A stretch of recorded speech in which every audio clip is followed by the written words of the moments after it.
There's a lot of pleasure to be got by trying to create something. So I like trying to solve a problem.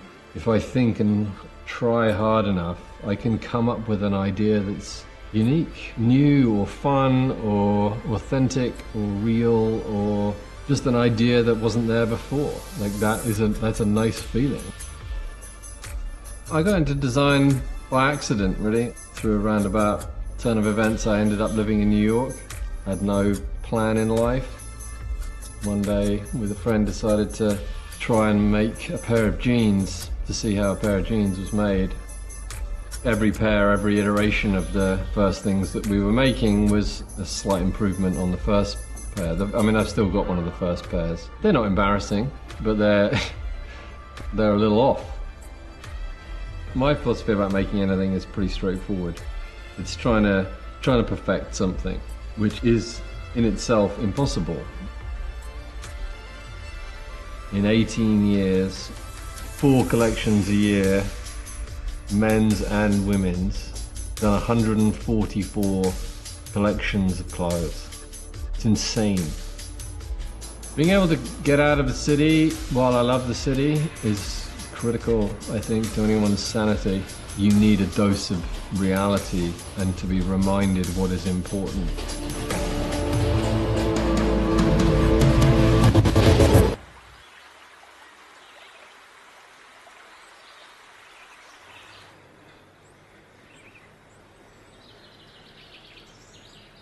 I get quite a lot of joy wondering whether, you know, my fish and the trout in the pond are healthy, or whether I've got a tree I need to chainsaw. I'd often rather be worrying about that than EBITDA.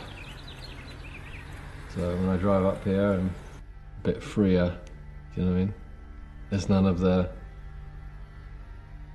society to influence me or make me feel a particular way about how, you know, I should be doing things, whether that's on the internet, whether that's in a newspaper, whether that's on a billboard, in whatever form, you're impacted by what you see. Getting out and having some space, it's been hugely important for my sanity. It's just you and a load of trees.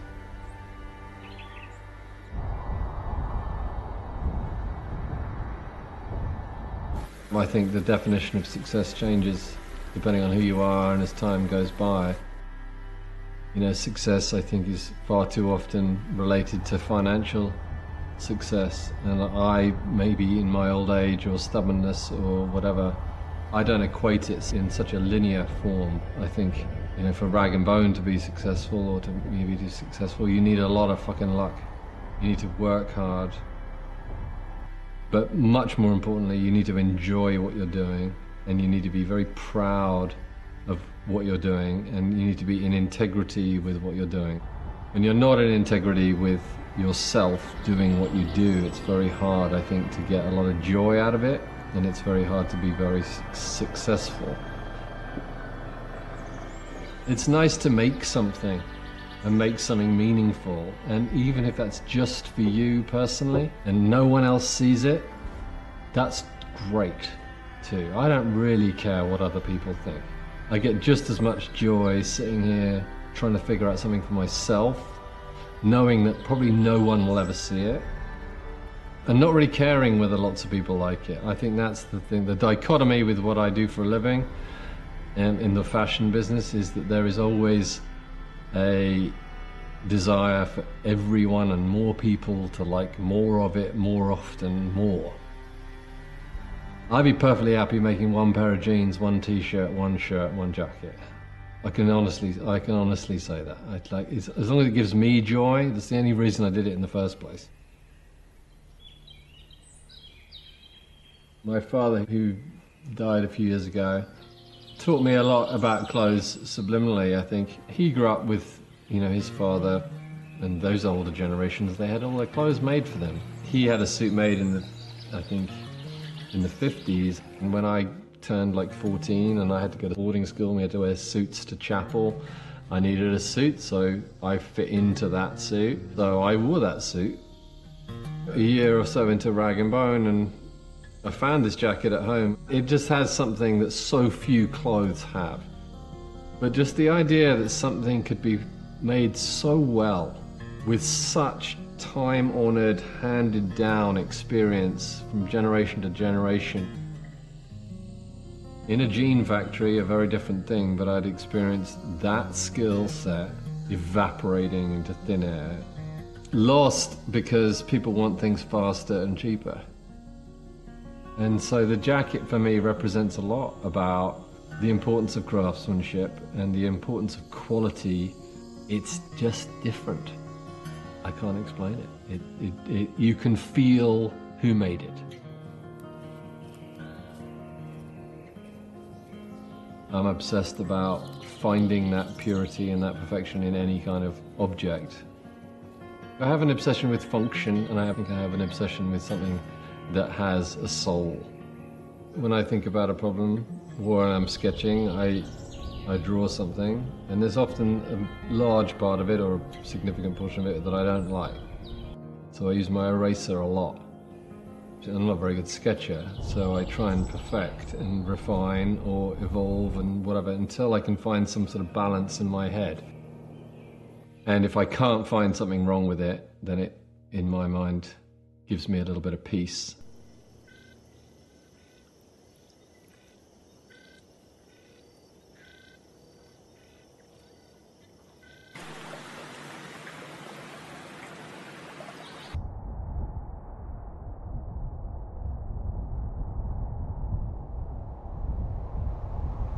How did you feel when you got the opportunity to design a Leica camera?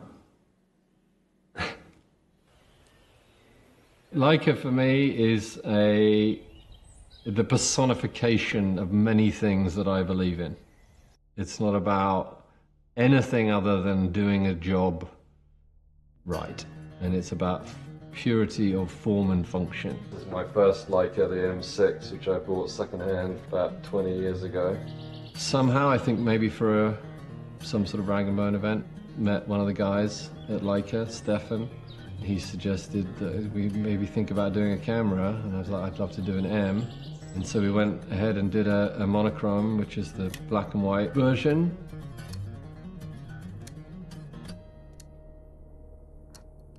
I got to touch something that is sacred, to be honest, and I was pretty respectful, I have to be. But there were tiny little things that I thought could be made a little bit better. The feeling of holding that camera through the design process, that was fun.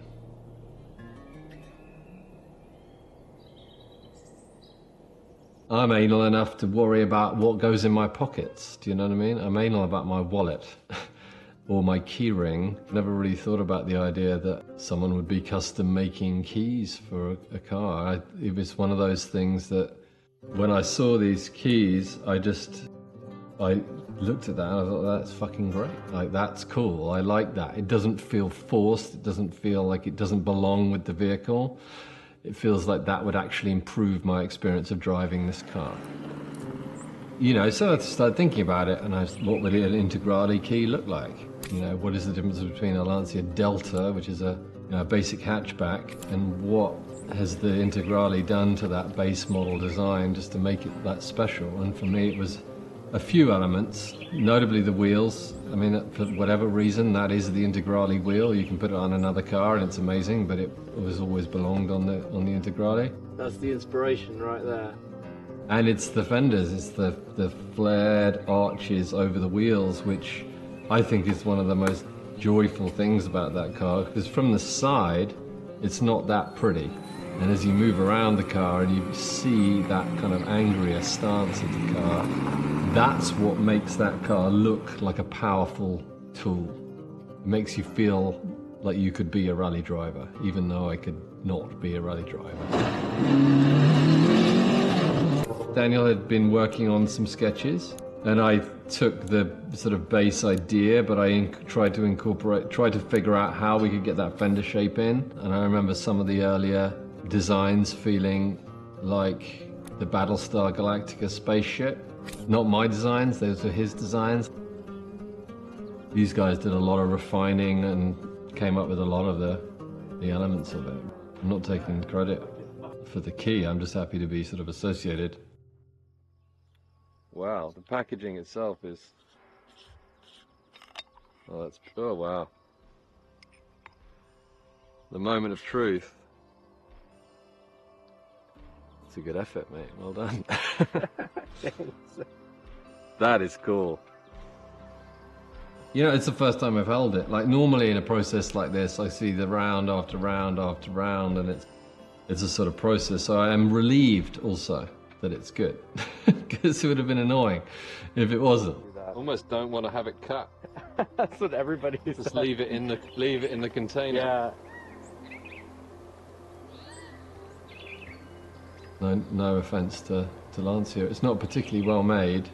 It's a little bit rattly. It's, you know, it's got its quirks, but it's a beautiful object. I wish the car felt as tight as this.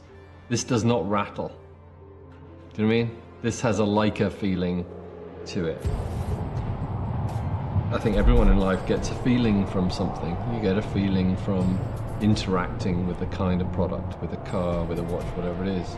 You don't necessarily need to be aware of it. It just makes you feel a particular way, and it gives you joy, and that can be subconscious joy that you're kind of unaware of, but at the end of the day, it makes your life slightly better. And driving an Integrale makes my life slightly better.